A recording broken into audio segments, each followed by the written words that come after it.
As the afternoon progressed, the oak room filled with something that had been missing from the royal family for too long: genuine laughter and easy conversation. Archie had overcome his initial shyness and was now regaling his great-grandmother with detailed explanations of his favorite toys and books, while Lilibet had fallen asleep peacefully in the Queen's arms, her small fingers still curled around the pearl necklace. "She trusts you completely," Meghan observed, watching how contentedly her daughter slept against the Queen's shoulder. "It usually takes her a while to settle with new people." "Babies have excellent instincts," the Queen replied softly, gently swaying in the subtle rhythm that all experienced grandmothers know by heart. "They can sense when they're truly welcome." Harry stood and moved to the window, looking out over the gardens where he had played as a child. The Queen watched him, recognizing the contemplative mood that often overtook him during quiet family moments. She knew he was processing emotions that went far deeper than this simple meeting. "I keep thinking about what Mummy would say if she could see this," Harry said quietly, his voice carrying the weight of years of missing his mother during important family moments. "She always wanted us to stay close to family, no matter what happened." The Queen felt her heart tighten at the mention of Diana. Even after all these years, the loss of her daughter-in-law remained a source of deep regret, not just for the tragedy itself, but for all the moments like this that Diana had missed, watching her sons become fathers, meeting her grandchildren, seeing the family continue to grow and evolve. "Your mother understood the importance of love above all else," the Queen said carefully. "She would be incredibly proud of the fathers you and William have become." Meghan reached over and squeezed Harry's hand, a gesture of support that the Queen found touching in its simplicity. Whatever challenges this couple had faced, whatever pressures had driven them to seek a different path, their love for each other and their children was unmistakable. "I brought something for you both," the Queen said, nodding toward the wrapped packages that still sat on the side table. "Small gifts to commemorate today." Angela Kelly moved discreetly to retrieve the packages, placing them within easy reach. The Queen shifted slightly, allowing Harry to lift the still sleeping Lilibet from her arms before she reached for the larger package. "This is for Archie," she said, handing him the beautifully wrapped box. "I thought he might enjoy some stories about his heritage." Archie accepted the gift with careful hands, his eyes wide with excitement. With his parents' help, he unwrapped the collection of children's books, each one carefully chosen to be both educational and entertaining. There were stories about castles and knights, tales of brave queens and clever princes, and beautifully illustrated histories that made the past come alive for young minds. "Thank you, Great Granny," Archie said with genuine enthusiasm, already flipping through the pages of a book about medieval tournaments. "Will you read one to me?" "I would be delighted," the Queen replied, pleased by his eager response. "Perhaps after your sister wakes up." The smaller package was wrapped in delicate pink paper with silver ribbons. "And this is for little Lilibet," the Queen said, watching as Meghan carefully opened the gift to reveal the antique music box that had belonged to Princess Margaret. When Meghan wound the small key, a gentle melody filled the room, the same lullaby that had soothed generations of royal babies. The craftsmanship was exquisite, with tiny dancing figures that moved in perfect synchronization with the music. "It's absolutely beautiful," Meghan said, her voice thick with emotion. "The history, the thought behind it, thank you so much." "Margaret would have loved knowing it would comfort another little princess," the Queen said simply. She always believed that the most precious possessions were those that brought joy to children. As if summoned by the music, Lilibet began to stir in her father's arms. Her eyes opened slowly, taking in the unfamiliar surroundings before settling on the Queen's face with remarkable focus for such a young child. "Hello, little one," the Queen said softly. "Did you have a nice nap?" Lilibet responded with a small smile, or perhaps it was simply gas, as Harry suggested with a laugh, but the Queen chose to believe it was recognition, a moment of connection between the youngest and oldest members of the Windsor family. The afternoon light was beginning to fade when Sir Edward appeared discreetly in the doorway, a gentle reminder that even the most precious family moments had to respect the demands of royal scheduling. The Queen nodded slightly, understanding that their time together was drawing to a close. "I'm afraid other duties are calling," the Queen said regretfully. "But this has been one of the most wonderful afternoons I've had in a very long time." Harry stood, still holding Lilibet, and the Queen could see him struggling with emotions that went beyond simple gratitude. "Granny, we thank you for making this possible. I know it wasn't easy to arrange." The Queen waved away his concerns with the practiced gesture of someone who had spent a lifetime making difficult things look effortless. "Family is never a duty, Harry. It's always a joy." She turned to Archie, who was still absorbed in his new books. "You must come back soon and tell me which story is your favorite. I have many more tales about this old castle that I think you'd enjoy. Can I see the dungeons next time?" Archie asked hopefully, clearly having absorbed some dramatic ideas about castle life from his new reading material. "Perhaps we can arrange a tour," the Queen replied with a smile. "Though I'm afraid the dungeons are rather dusty these days." As the family prepared to leave, the Queen found herself reluctant to let the moment end. She had waited so long for this meeting, and, now that it was happening, 2 hours felt like mere minutes. But, she also understood that the best family visits left everyone wanting more, rather than exhausting the participants with excessive formality. "Before you go," the Queen said, reaching into a small drawer of the nearby desk, "I have one more thing." She withdrew a small silver frame containing a photograph of Prince Philip holding a baby Harry, both of them laughing at something outside the camera's view. "I thought you might like this for Lilibet's nursery," she said, offering the frame to Meghan. "So she can know her great-grandfather, even though they'll never meet." The gesture was almost too much for Harry, who had to clear his throat several times before he could speak. "She'll treasure this," he managed. "We both will." The farewells were warm but not prolonged. The Queen had learned long ago that extended goodbyes only made partings more difficult. Instead, she kissed each of her great-grandchildren gently, embraced her grandson with genuine affection, and shook hands warmly with Meghan. "Drive safely," she called as they made their way toward the door. "And, remember, you're always welcome here." "Always."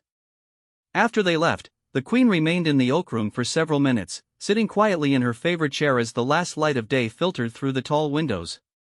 The room seemed larger now, but not empty. It felt filled with the echoes of laughter and conversation, with the memory of small hands and sleepy sighs.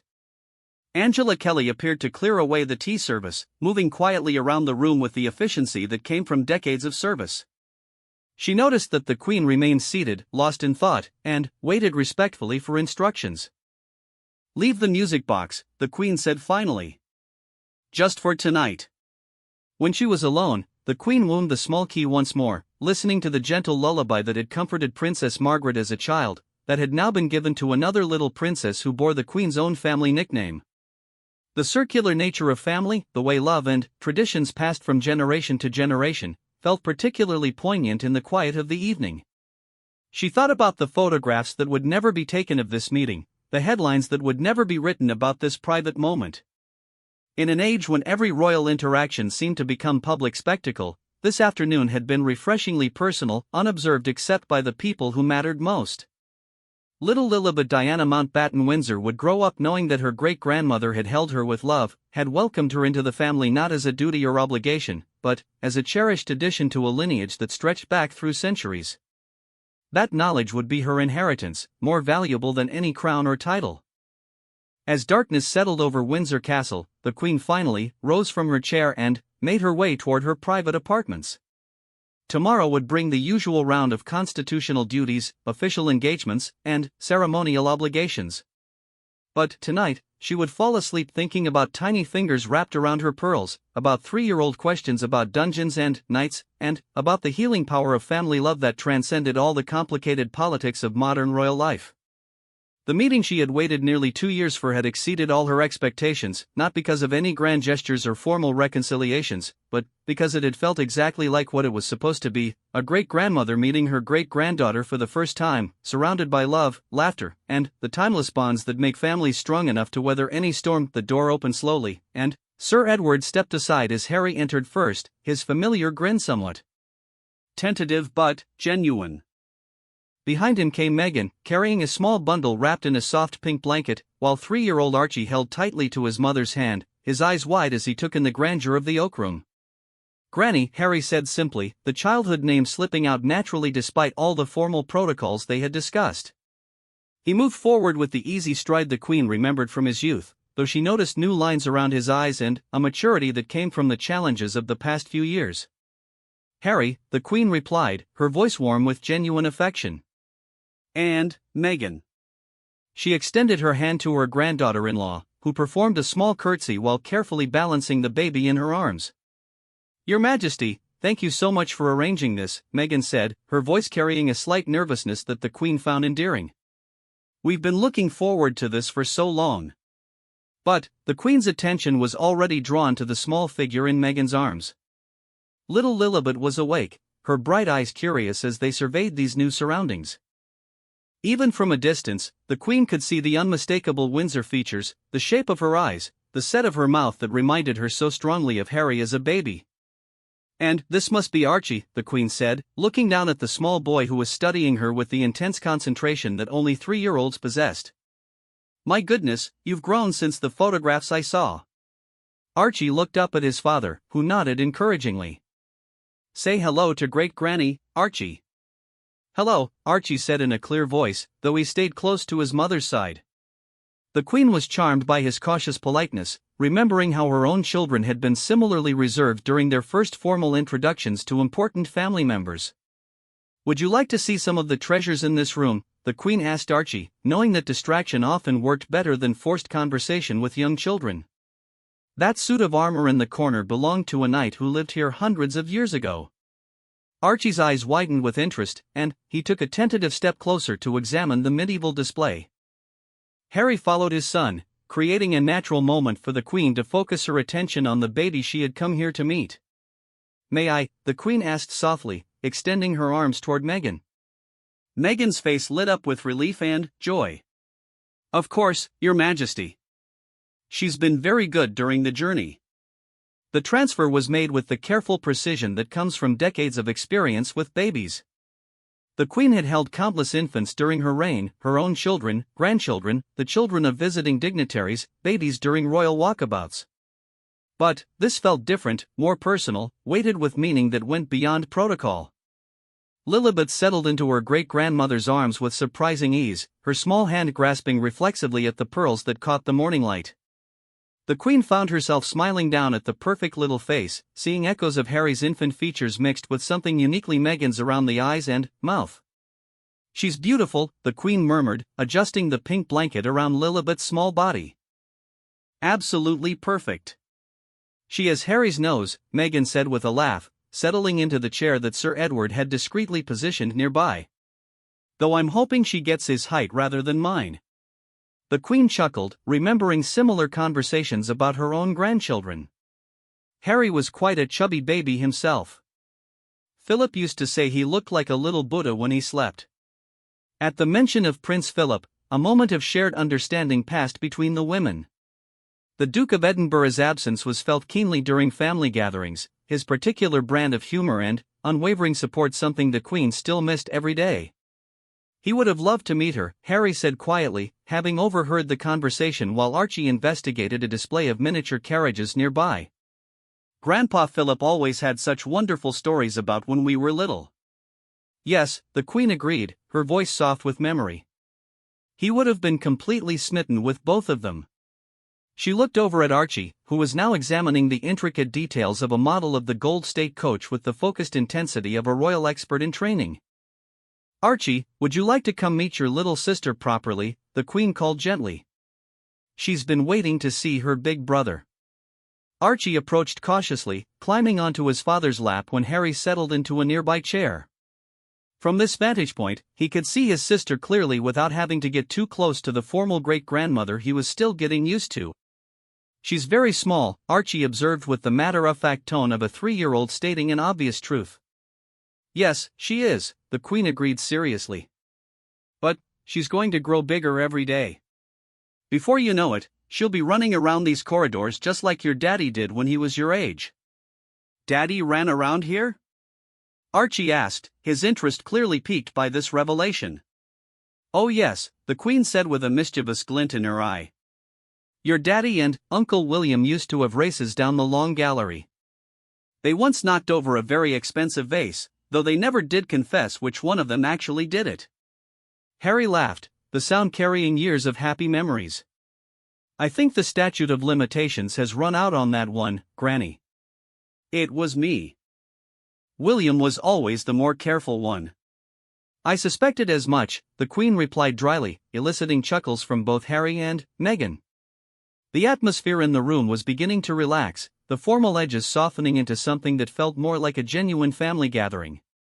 Lilibet chose that moment to make a small cooing sound, her tiny hands still wrapped around one of the Queen's pearls.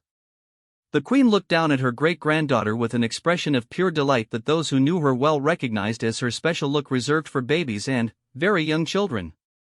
She's quite strong, the Queen observed as Lilibet's grip tightened on the necklace. Good coordination for someone so young. The pediatrician says she's ahead of most developmental milestones, Meghan said proudly. She's been trying to pull herself up to standing already. Ambitious, the Queen noted with approval. That's a Windsor trait, I'm afraid. None of my children or grandchildren were content to wait for anything. Angela Kelly appeared quietly in the doorway, carrying a silver tea service that she set up on the table near the windows. The familiar ritual of afternoon tea provided another layer of normalcy to the extraordinary meeting taking place. I thought you might enjoy some refreshments, the Queen said. And, I believe Cook has prepared some special biscuits for Archie. At the mention of biscuits, Archie perked up considerably. His cautious reserve began to melt away as he realized that great-grandmothers, even very important ones, apparently understood the critical importance of proper snacks during significant family meetings. What kind of biscuits? He asked with the directness that the Queen had always appreciated in small children. Chocolate chip, Angela Kelly answered with a smile. And some lovely jam tarts that I think you'll find quite tasty. As the tea was served, the Queen continued to hold Lilibet, who seemed perfectly content to remain in her great-grandmother's arms. The weight of the tiny child, the soft sound she made, the way her eyes tracked movement around the room, all of it reminded the Queen of why family had always been the most important aspect of her long life, more meaningful than any crown or ceremony.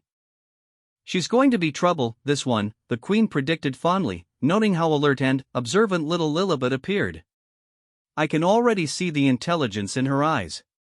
We're hoping she'll be the kind of trouble the world needs, Harry said quietly, his meaning clear to everyone in the room. The Queen nodded, understanding completely. This little girl represented hope, the future, the possibility that the next generation might navigate the challenges of royal life with more wisdom and less pain than those who came before them. Tea was served in the comfortable quiet that comes when people are genuinely enjoying each other's company rather than enduring a duty. Archie munched contentedly on his biscuits while listening to stories about his father's childhood adventures.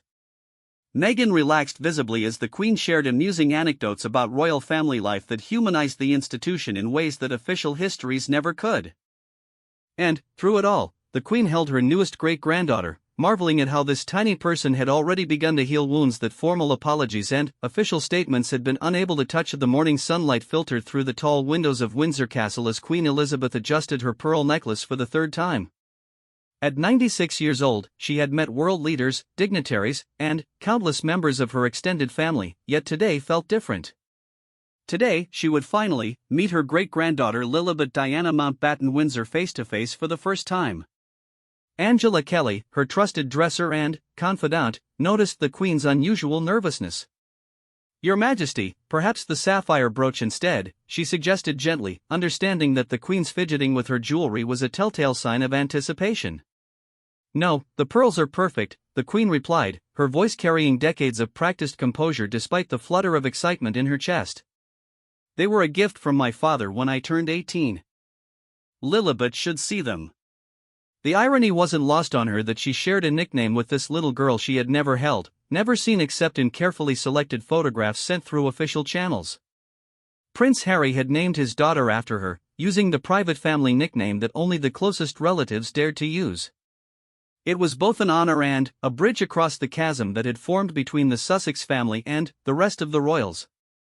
Lady Susan Hussey entered the room with her characteristic quiet efficiency. As the Queen's lady-in-waiting for over 60 years, she could read the monarch's moods better than anyone. "The security team has completed their final sweep of the Oak Room, Your Majesty. The Duke and Duchess of Sussex should arrive within the hour." The Queen nodded, walking toward the window that overlooked the east terrace. The gardens were in full bloom, a riot of color that reminded her of happier times when the castle was filled with the laughter of children and grandchildren. She remembered when Harry was Lilibet's age, running through these same corridors with his older brother William, their voices echoing off the ancient stone walls. "Tell me again about the arrangements," the Queen said, though she knew every detail by heart. The repetition was calming, a way to channel her nervous energy into familiar patterns of preparation. "A private tea in the Oak Room," Lady Susan recited. "No photographers, no staff except for essential security. The Duke and Duchess specifically requested minimal formality. They'll bring both children, Master Archie and Miss Lilibet." The Queen smiled at the formal titles. Archie would be 3 now, old enough to remember this meeting. But 1-year-old Lilibet would have no memory of this historic day, which somehow made it even more precious. This meeting was for the family, not for history books or public consumption. Sir Edward Young, the Queen's private secretary, appeared in the doorway. "Your Majesty, we've received word that the Sussex party has left their accommodation. They should arrive in approximately 20 minutes. 20 minutes. The Queen had waited nearly 2 years for this moment, yet 20 minutes felt eternal. She thought about the phone calls with Harry, stilted and formal, neither of them quite knowing how to bridge the gap that had formed since he and Meghan stepped back from royal duties. The interviews, the book deals, the public statements, all had created layers of hurt and misunderstanding that made natural family interaction feel like navigating a diplomatic minefield. But today was about family, not institutions. Today was about a great-grandmother meeting her great-granddaughter for the first time. "Perhaps I should review the security protocols once more," the Queen said, though she knew it was unnecessary. The protection officers had briefed her thoroughly. This meeting would be as private as any royal encounter could be, with only essential personnel present. "Ma'am, if I may," Angela Kelly said softly. "You raised 4 children of your own. You've been a grandmother to 8, and a great-grandmother to 12. Meeting little Lilibet will be as natural as breathing." The Queen appreciated the reminder, though this felt different from any previous family introduction. The weight of 2 years of separation, of public disagreements and private hurts, hung over what should have been a simple family moment. She wondered if Harry felt the same nervous energy, if he was preparing his daughter for this meeting with the same mixture of anticipation and apprehension. A soft knock interrupted her thoughts. "Ma'am, the Duke's protection officer has radioed ahead. They're approaching the Long Walk now." The Queen moved to her favorite chair in the Oak Room, a comfortable wingback that had been reupholstered countless times but remained her preferred spot for important family conversations. The room itself was perfect for this meeting, intimate enough to feel personal, yet grand enough to remind everyone of the significance of the occasion. She thought about the gifts she had chosen. For Archie, a collection of children's books about British history, carefully selected to be engaging for a 3-year-old. For Lilibet, a small music box that had belonged to Princess Margaret, playing a gentle lullaby that had soothed royal babies for generations. The gifts sat wrapped on a side table, waiting for the right moment. The minutes ticked by with the steady rhythm of the ancient grandfather clock that had stood in the corner of the Oak Room since Victoria's reign. Each tick brought her closer to a meeting that had been planned and postponed, discussed and debated, until it had taken on an almost mythical quality in the minds of royal watchers around the world. But, for the Queen, this wasn't about public relations or healing public rifts. This was about holding her great-granddaughter for the first time, about seeing if little Lilibet had inherited the Windsor eyes or the Spencer smile. It was about being a great-grandmother first, and a queen second. "Your Majesty," Sir Edward announced from the doorway, "the Duke and Duchess of Sussex have arrived." The Queen rose from her chair, her hands smoothing the fabric of her powder blue dress. Through the window, she could see the familiar figure of Harry walking across the courtyard, his wife beside him, pushing a stroller while holding the hand of a small boy who looked remarkably like his father had at the same age. This was it. After months of careful planning, delicate negotiations through intermediaries, and the weight of family expectations, the moment had finally arrived. The Queen took a deep breath, drawing on nearly a century of experience in handling momentous occasions with grace and dignity. The sound of footsteps echoed in the corridor outside, growing closer with each passing second. Soon, the door would open, and she would finally meet the little girl who bore her family nickname, the child who represented both the future of the Windsor line and the complicated legacy of modern royal family relationships. In these final moments before the meeting, the Queen allowed herself to simply be Elizabeth, a great-grandmother eager to meet the newest addition to her family. The protocols, the formality, the careful choreography of royal life would all fade away when she held little Lilibet in her arms for the first time. The footsteps stopped outside the door. A gentle knock echoed through the oak room. The Queen straightened her shoulders and prepared to meet her great-granddaughter at last.